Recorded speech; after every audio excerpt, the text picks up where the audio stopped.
প্রতি বছর 2 বিলিয়ন কেজির থেকেও বেশি ভেড়ার পশম সংগ্রহ করা হয়। এই বিপুল পরিমাণে ভেড়ার পশম আসে সারা বিশ্বের কোটি কোটি ভেড়ার শরীর থেকে।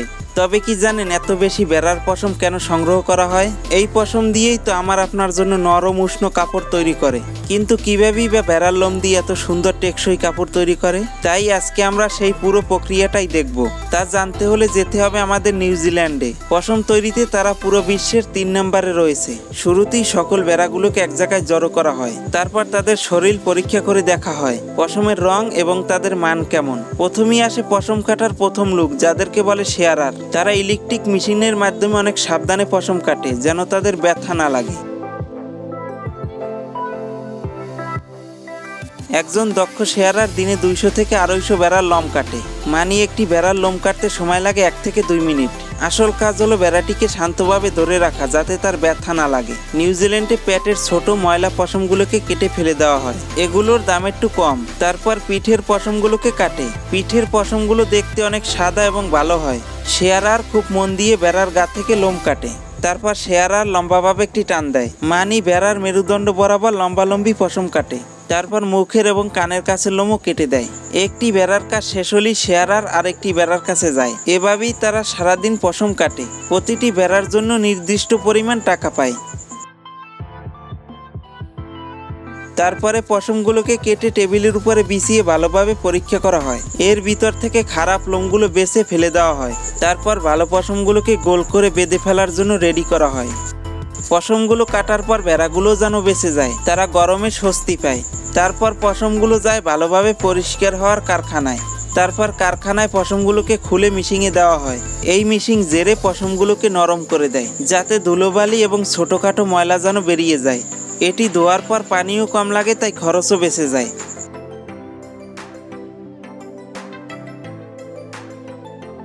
এরপর পশমগুলো যায় খোলামেলা করার কারখানায়।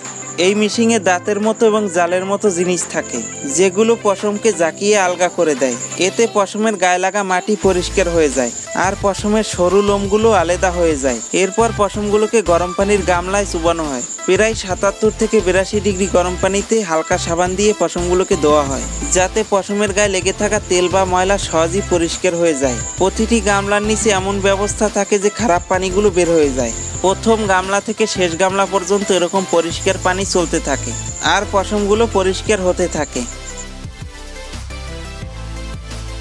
পশম পরিষ্কার করার জন্য 3টি গামলায় সাবান পানি ব্যবহার করা হয় যা পশমের তেল দূর করে। পরের 3টি গামলা শুধু ধোয়ার জন্য। বেশি সাবান দিলে যে বেশি পরিষ্কার হবে তা কিন্তু নয়, অল্প করে সাবান দিতে হয় যাতে পশমের মান ঠিক থাকে। কম সাবান দিলে বেশি পরিষ্কার হবে না এবং বেশি সাবান দিলে চটচটে ভাব থেকে যাবে। তারপর 4 নাম্বার গামলায় আসার আগে পানি অনেকটাই পরিষ্কার হয়ে যায়। শেষের গামলার পানি এতটাই পরিষ্কার হয় যে গামলার তলি দেখা যায়। এই ধোয়ায় পশমের সব সাবান বা খারাপ জিনিস একচোটেই ধোয়া হয়ে যায় আর এটি একদম শুকানোর জন্য তৈরি হয়ে যায়। পশমগুলোকে শুকানোর জন্য একটি গরম বাতাসের ঘরে ঢুকানো হয়। এই মেশিনে গরম বাতাস ব্যবহার করা হয় আর সেই বাতাস বড় পাখার মাধ্যমে পুরো ড্রামে ছড়িয়ে দেওয়া হয়। এই ড্রামের সুবিধা হলো পশম তাড়াতাড়ি শুকিয়ে ফেলতে পারে এবং জায়গাও কম লাগে। এখান থেকে বের হয়ে পশমগুলো আবার পরীক্ষার জন্য যায়। সেখানের কারখানার লোকেরা দেখে কোনো খারাপ জিনিস থেকে গেছে কিনা, পুরনো রঙের সুতা বা অন্য কিছু, সেগুলো তারা সরিয়ে দেয়। তারপর পশমগুলোকে ধুলো ঝাড়ার মেশিনে দেয় যাতে বাকি ধুলোগুলো বেরিয়ে যায়।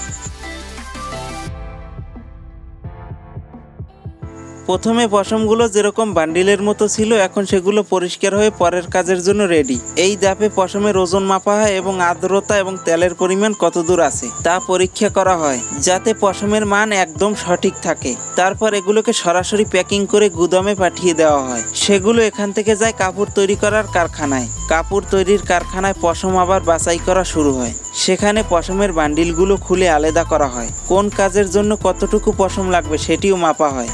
তারপর প্রয়োজন মতো আলাদা আলাদা রকমের পশম মিক্স করা হয়। এরপর পশমকে আঁচড়ানো হয়। এর জন্য পশমগুলোকে লোয়ার ব্রাশের ভিতর দিয়ে ঘুরানো হয় যাতে পশমের সুতোগুলো সোজা হয়ে যায়।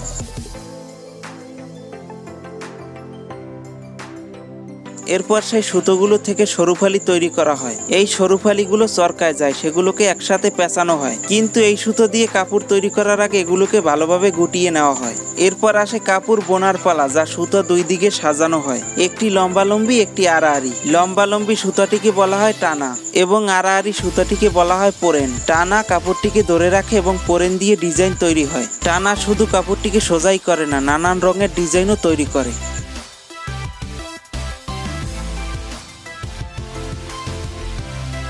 টানা তৈরি হয়ে গেলে সেটিকে তাতে বসানো হয়। প্রতিটি টানার সুতো একটি ছিদ্র দিয়ে যায় আর সেই ছিদ্রগুলো ওঠানামা করে আর পোরেনের জন্য জায়গা তৈরি করে।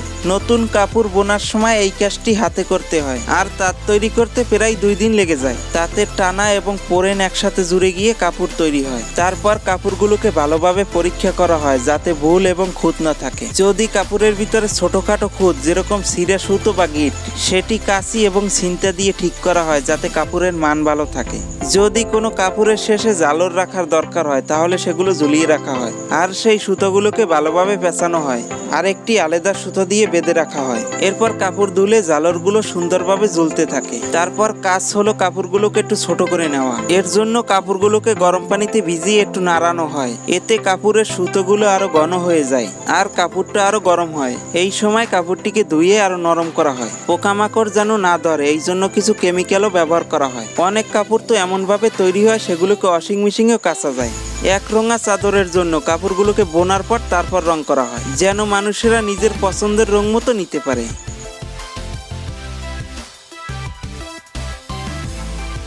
সব শেষে কাপড় যায় সেলাই করার কারখানায়। এখানে কাপড় কেটে চাদর বা স্কার্ফ বা অন্য কিছু বানানো হয়। প্রত্যেকটা জিনিসের ধারগুলো সেলাই করে সুন্দর করা হয় এবং তাতে লেবেল লাগানো হয়। সকল কিছু ঠিক আছে কিনা সেটি চেক করার পর একটি কাপড় আরাম এবং সৌন্দর্য দেওয়ার জন্য একেবারে তৈরি হয়ে যায়। তবে দেখলেন তো বেড়ার পশম কতগুলো ধাপ পেরিয়ে কিভাবে কাপড়ে পরিণত হয়। এই পুরো কাজটা কেমন লাগলো সেটি কমেন্টে বলুন। ভিডিওটি ভালো লাগলে একটি লাইক করুন আর আপনার বন্ধুদের কাছে শেয়ার করুন। আরও এরকম চমৎকার টেকনিক্যাল ভিডিও পেতে সাবস্ক্রাইব করুন তথ্যের রাজ্য। দেখা হবে আবার নতুন কোনো রোমাঞ্চকর ভিডিওতে।